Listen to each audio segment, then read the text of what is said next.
Good afternoon friends, বনিস ওয়ার্ল্ডে সবাইকে স্বাগত। গতকাল ছিল আমার বিয়ে বাড়ি, তো বিয়েতে আমি একটু ট্র্যাডিশনালি সাজো হয়েছিলাম।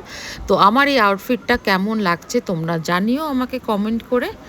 আর আমার সাথে ম্যাচিং করে টুইনিং করে আমার মেয়েও পরে নিয়েছিল সেম কালারের লেহেঙ্গা। আমার তো ওকে খুবই ভালো লাগছিল। তো তারপরে আমরা দুজনে রেডি হয়ে চলে গেলাম বিয়ে বাড়ির উদ্দেশ্যে। আমাদেরকে একসাথে কেমন লাগছে তোমরা জানিও। শুভ্রদীপ আর মৌবনির বিয়ে খুব সুন্দর সাজিয়েছিল বিয়ের ভেন্যুটা।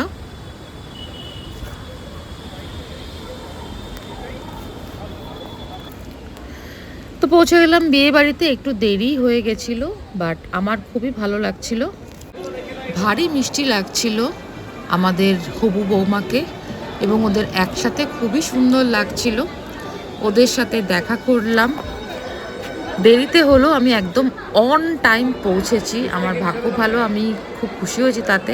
জাস্ট বিয়েটা শুরু হবে একটু পরে। তো ওদের সাথে দেখা করে একটুখানি গল্প করে চলে গেলাম আমরা একটু ফটো সেশন করতে। ফটো সেশন করে একে একে সব আত্মীয়দের সাথে দেখা করতে লাগলাম, বন্ধু বান্ধবদের সাথে দেখা করতে লাগলাম, গল্প শুরু হলো আমাদের। তো চারিদিকে একটা দারুণ অ্যাম্বিয়েন্স ছিল, খুবই ভালো লাগছিল।